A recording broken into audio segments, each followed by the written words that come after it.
Today is the 5th of February, 2019. Hank Aaron, did you get to see him play live?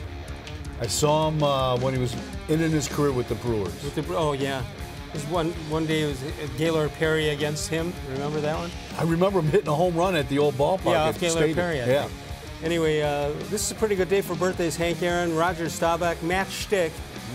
My writers worked overtime on that. Roberto Alamarcina on the left, Terrence Ross, and Kelvin Benjamin, all born on the 5th of February. Time for a How Come Quickie. How come if you go the whole 9 yards, you still have to punt on 4th down? I've never thought about that, well, but you're right. Yeah. Gotta go to 10. Get 10, let's go. That's good. That's right. It was not 3 yards in a cloud of dust. It was 3.5 yards in a cloud of dust. Have you been awakened from the after the Super Bowl? Yes, I have. Were you in the camp of 3 people who thought it was a good game? No. I thought it was interesting just watching. You know, I kept waiting for New England to come out of it to get hot and start rolling. They only needed one drive and they got it. Like one play in the red zone by both teams. That was crazy. That is unbelievable. I want to get to Leonys Martin in a minute, who we mentioned. This is from Tim. He says, hi, Les and Paul. After the great Indians teams in the 90s and the past 3 seasons, loaded, high payroll Indians teams, wouldn't it be ironic if a miracle happened? They made a big deal deadline trade for a huge hitter, and it worked. What if the old get to the postseason and anything can happen actually works out and they win it all? That would be the ultimate mind blower. You see that happening?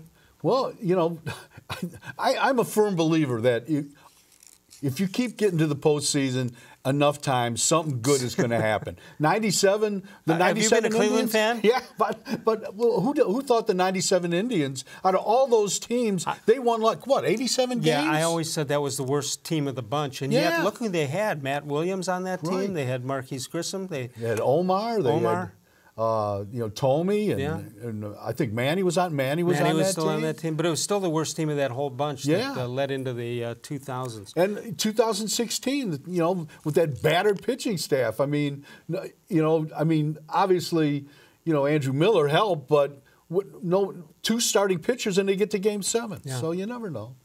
Yeah, you know, I heard people say that they didn't win anything. When you get to Game 7 with 2 outs and you're down by 1 run, come on, what are you? What? Because you didn't make a deal in April? I mean, you know, I think I get criticized for this, but I think the journey is worth sometimes more than the actual final championship. The journey of 162 games? Yeah, and going through those 3 layers of postseason and dealing with the injuries and just getting there. And, you know, everybody says, I won't be happy until the Indians win a World Series. Yeah, but just get me there. Just get there. Yeah.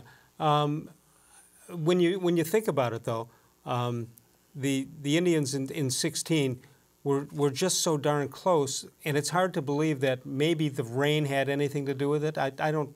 I think, yeah. What, stop the momentum? Right. I thought, why are they stopping this game? How they knew the weather. It was like 5 minutes. Wasn't it a 5-minute delay? But they knew that's all it was going to rain. God, I just thought. Then you hear the Cubs side of it, and that. They felt, you know, they were in the clubhouse and they had to revive each other. They felt that if the game had continued, there's no way they would have been able to do that. They had a come to Jesus meeting, and they came out, and the Cubs win. What's the first World Series since 1918? 1908. 1908. But you're right about the journey, because you'll say, maybe you get into August and say, well, they're playing a team that back in April such and such happened. What happened in April has nothing to do at that point. There's not enough sample size to say what happened in April happens, you know, will affect something that happens in June, July, or August. Yeah, and just think what that 2016 season, Bauer getting his finger mangled by the drone and being out in, what, Game 3 or 4 of the ALCS, bleeding all over the mound. Ryan Merritt coming out of nowhere. Yeah.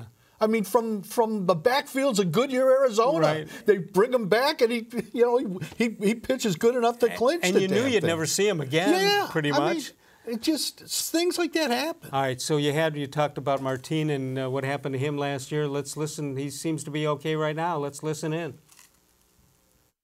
I went home and stayed at home right after the game and started feeling pain. I don't know where. I don't remember anything else. Just seeing myself at the hospital. How long were you in there? Like 2 weeks, I guess, almost 2 weeks, yeah. And nobody ever explained to you how this could have, where this began, or?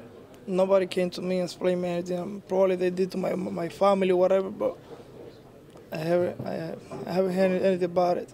I don't know what happened. And when was the date? When was that? When did this happen? No idea. All right. I don't even want to remember the date. How excited are you about just the opportunity that exists here? You know, that the outfield is pretty open. Man, it's exciting, you know.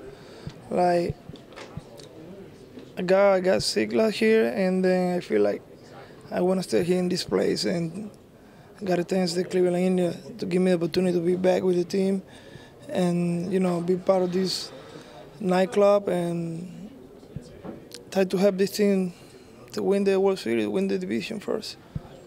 You know how good this team can be. You were in the division a couple of times. How excited are you to be a part of the team? It's amazing, man. You know, we got big chance to be in the playoff again, so that's important. And we got to go out there and do the best to be back in the playoff. How much pride do you take in your defense in center field? That's one of the things you're pretty well known for.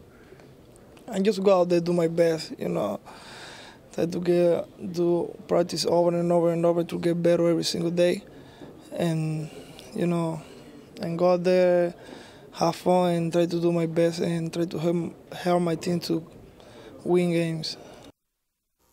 Leonys Martin, he's one of the guys that has to produce, right? Out of the seven outfielders? Out of all the outfielders, this is the one guy that's actually been a regular in the big leagues. Right. You know, and I think a couple years ago he played like 140, 150 games. Right. I mean, and that's what they need. They need a guy that's, now I don't know if they'll platoon him or, you know, Greg Allen and him will switch off in center field maybe, but this is a guy that, you know, if he's healthy and if he's right, he should, you know, plug a big hole for him in center field. 216-575-0403. You can email us during the show at reallesslevine@gmail.com. Paul Hoynes is with us. He's heading out to Goodyear. When are you going, over the weekend? I'm going next week, the 12th. The 12th. That's Yeah. pitchers, catchers, and Pitchers Hoynesy and catch- report on the 12th. They won't mind if I'm late. Do they ever sign some guy to a contract and don't tell anybody? You just look out in the other fields and say, who's number 97? That can happen, you know. A couple years ago, Uribe just kind of wandered in from camp into spring training. Another time, you know, Napoli last year kind of walked in the back door. Same with Raja, you know, Raja Davis when they re-signed him. And I'm trying to think of, he was the opening day outfielder in 2016. Played with the Reds. He played with the Phillies. Cowgill? No, it was the big guy, the power hitter, the guy that got busted for PEDs. I can't think of his name. But we saw him walking out. He came into the Indians in late March. Right. And we're sitting there writing, and he's walking out after meeting with the Indians into the parking lot to drive back to take his physical or something. And we saw him, and we ran after him and got talked to him. You had a scoop. Yeah, and he was in camp the next day. 216-575-0403. You can follow us on Facebook, facebook.com/More Sports and Less Levine. New content is posted each and every day. Hoynesy and I return in a moment exclusively on cleveland.com.